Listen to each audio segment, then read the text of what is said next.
All right, welcome back, everyone. Today we're diving deep into something kind of mind-blowing, how ideas create wealth. That's right.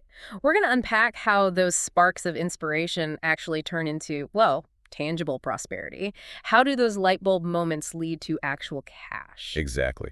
Because we hear all the time, ideas are valuable, but what does that actually mean? We're going to look at real-world examples like inventions, the telephone, and how innovations like the assembly line changed everything. We'll even talk about how branding, which seems kind of fluffy, is actually a wealth-generating machine. Yeah, and what we'll see is that each of these examples highlights a totally different mechanism in that bigger process of going from idea to actual wealth. Okay, so this source lays out a kind of neat equation right off the bat.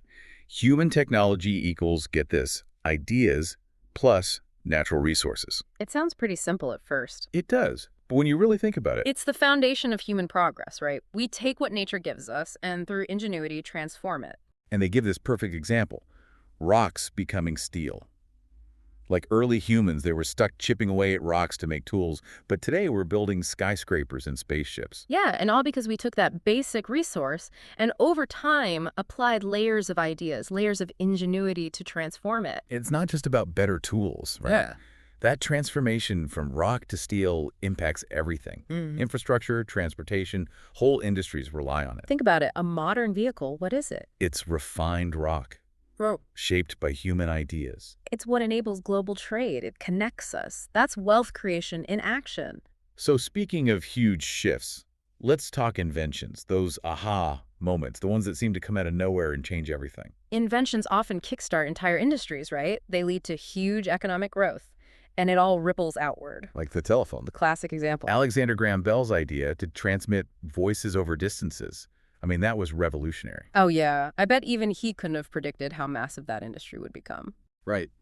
Smartphones, video calls, the global telecommunications network, we're talking trillions of dollars, all from that initial spark. It makes you realize one single invention can have a lasting impact. And it's not just the technology itself. Right, it's the companies that spring up, the jobs. Whole economic ecosystems grow from it.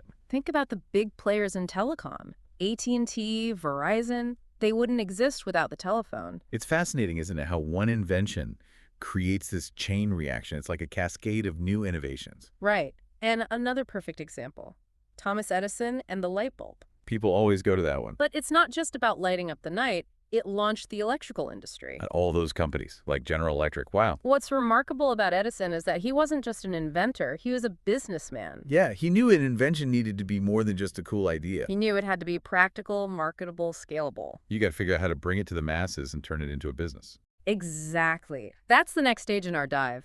Innovations. They refine and improve existing ideas. They're the upgrades, the tweaks, the optimizations. Taking something good, making it even better, faster, cheaper, more accessible. And they can be just as important as the initial inventions. Oh, absolutely. Think about the assembly line. It totally revolutionized manufacturing. Henry Ford didn't invent the car, but he changed how we make them. And that made them affordable.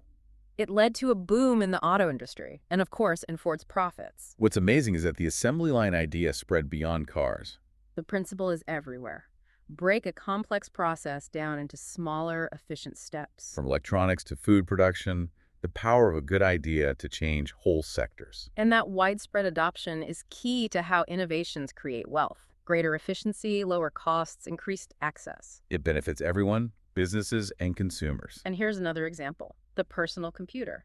Before Apple and Microsoft, computers were these clunky things only specialists could use. They took that idea and made it user-friendly. They made it cool even. They created entire new markets. It changed how we work, how we communicate, how we live. The personal computer is a perfect example of how innovation democratizes technology. Yeah. And then that leads to economic growth on multiple levels. Oh. Okay, so we've talked about the foundation, big inventions, the refinements from innovations. Now let's talk about something less tangible but incredibly powerful. Branding. Oh yeah, branding. People think it's just logos and marketing, but it's so much more. A strong brand creates an emotional connection. It fosters loyalty. Companies can then charge a premium for their products. It's about image, feeling, and association that goes beyond the actual product. Coca-Cola is the classic example. A sugary drink, sure. But their branding is so good, they've turned it into a global icon. a symbol of happiness even. They've associated their product with positive emotions and experiences. It's an intangible asset that's incredibly valuable, and they've done it consistently for decades. And then you have Apple. Ah, They combine innovative products with a really aspirational image. It's all about that sleek design, the premium feel, like you're part of an exclusive club. And people are willing to pay a premium for that. It's why they're one of the most valuable companies in the world. Apple has mastered the art of creating desire, and that translates directly into wealth. So we've covered a lot. Building blocks, inventions, innovations, branding. It's just the beginning of our dive. There's still so much more to explore. We've only scratched the surface. Now, we need to delve into some specific case studies and see how these principles work in the real world. That's where things get even more exciting. So, welcome back to our exploration of how ideas create wealth. It's amazing to see how these sparks of inspiration can lead to incredible changes. I know. Those examples we talked about in part 1, I'm still thinking about them. It's amazing how something so simple can turn into something so huge. It is, and I think as we go deeper, you'll find it even more interesting to see how these principles play out in real-world scenarios. Okay, yeah, so how do we do that? How do we take those concepts and connect them to the stories of companies that actually turned ideas into wealth? Well, we mentioned a few case studies before, but I think we should take a closer look at those companies. How did they go from a cool idea to actual success? Let's start with Airbnb. What do you think? Yeah, Airbnb. They're like the poster child for the sharing economy, right? Right. I'm still amazed they took such a simple idea and turned it into something global. Their initial concept was pretty elegant. Like, what was it, really? They realized travelers needed affordable, unique places to stay. Right. And they saw this huge potential in connecting them with people who had spare rooms or even whole homes to rent out. It was all about using something that was already there. Exactly. Untapped potential. Yeah. But it wasn't just about connecting people. Airbnb also built a really distinct brand. One that focused on community, real experience. Yes. And personal connections. I remember when they first started, it was all about staying in these cool, offbeat places, not some boring hotel room. Yeah. Right. They became the exciting alternative to the traditional hotels, a more real, engaging way to experience a place. And their platform itself, their website and app. So easy to use. It's so user-friendly for hosts and guests. Mhm. I think that played a big role in their success. Absolutely. Their platform made everything seamless. Transactions, building trust through reviews, creating a sense of community. Their success is really about a few things. A great idea that met a real need, a strong brand, and a platform that just worked. Okay, so Airbnb, that's a perfect example of how a simple idea, executed well, can disrupt a whole industry. Now, how about Tesla? They're in a much tougher space, right? Totally different. Yeah, Tesla came into the auto industry, which is dominated by huge, well-established companies. But their approach was totally different. You can't talk about Tesla without talking about Elon Musk. Too. He's such a visionary, always pushing boundaries. From the beginning, Tesla wanted to make electric cars that weren't just good for the environment. Yeah, they had to be cool too. Exactly. They had to be high performance, stylish, desirable. They challenged the idea that electric cars were boring and not practical. And they definitely made electric cars cool. Yeah. Everybody wants a Tesla now. It's about more than just saving the planet. It's the design, the technology. It feels like you're part of the future. Their success is definitely tied to creating a product people really want, Mhm. but it's also their investment in key technologies. Like what? Battery production, autonomous driving systems. They're not just building cars, they're building the whole infrastructure for electric vehicles. That long-term vision, right? Yes, they're building something bigger than just a car company. And they've been so good at creating this image, a brand that's all about innovation, sustainability, and exclusivity. They're like the future of the car industry. And people are totally buying into it, literally and figuratively. Okay, so we've got Airbnb changing how we travel, Tesla changing how we drive. Now let's talk about Google. Mhm. They're in a whole other world, right? Mm. The world of information and technology where things are always changing. Oh, definitely. Google's story is really about constant innovation and adaptation. Their goal at the start was pretty simple, but huge. To organize all the information in the world and make it accessible to everyone. Which they achieved with their search engine. It completely changed how we find things online. Remember those old days? Before Google, Oh, I do. using directories Mhm. and spending hours browsing. Not a fun time. No. But Google didn't stop there. They kept going. Email, cloud storage, phones, AI. It's like they're on a mission to use technology to solve any problem they can find. They're always experimenting, pushing the boundaries. Like, they're never satisfied. They have this drive to explore everything in the digital world. That's right. And their ability to keep up with and even predict how technology changes is key to their success. They acquire companies, integrate new technologies, they're always on the cutting edge. And they're not afraid to take risks, like with self-driving cars. Oh, yeah. That was science fiction a few years ago. Now they're on the roads. It's incredible, isn't it? Google's willing to embrace those bold ideas. It's part of who they are, and it's how they stay ahead of the game. Okay, last but not least, we have to talk about SpaceX.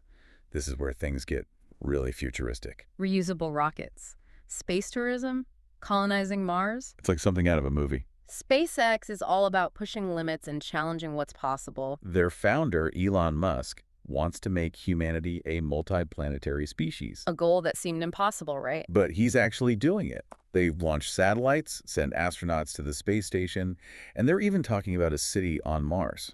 SpaceX changed the aerospace industry. Ow. Reusable rockets. It makes space travel so much cheaper. And that opens up so many possibilities, not just for science, but for things like space tourism and launching satellites. It's amazing that what used to be only for governments is now becoming accessible to private companies, even individuals. SpaceX's achievements show that even the most ambitious ideas can be achieved with the right vision, hard work, and technology. They've opened up a new frontier. They've also pushed innovation and created new industries. It's so inspiring to see these companies take their ideas and turn them into something so impactful. I'm curious, though, is there a pattern here? What's the secret sauce for turning an idea into real wealth? That's a great question. I think there are definitely some common threads running through these success stories. First, they all found a real need in the market. Not just a cool idea, but something people needed. Right. They found a way to solve a problem or meet a need that wasn't being addressed. It's about having the right idea at the right time, an idea that people connect with and that solves a real problem. So timing is important. It's crucial, and so is being able to adapt as the market changes. And another essential ingredient is the team. Talented, dedicated people with the skills to turn the vision into reality. You need passionate, driven people. Definitely. And of course, you need funding. It's not easy to convince investors to support a risky venture, especially when it's something totally new.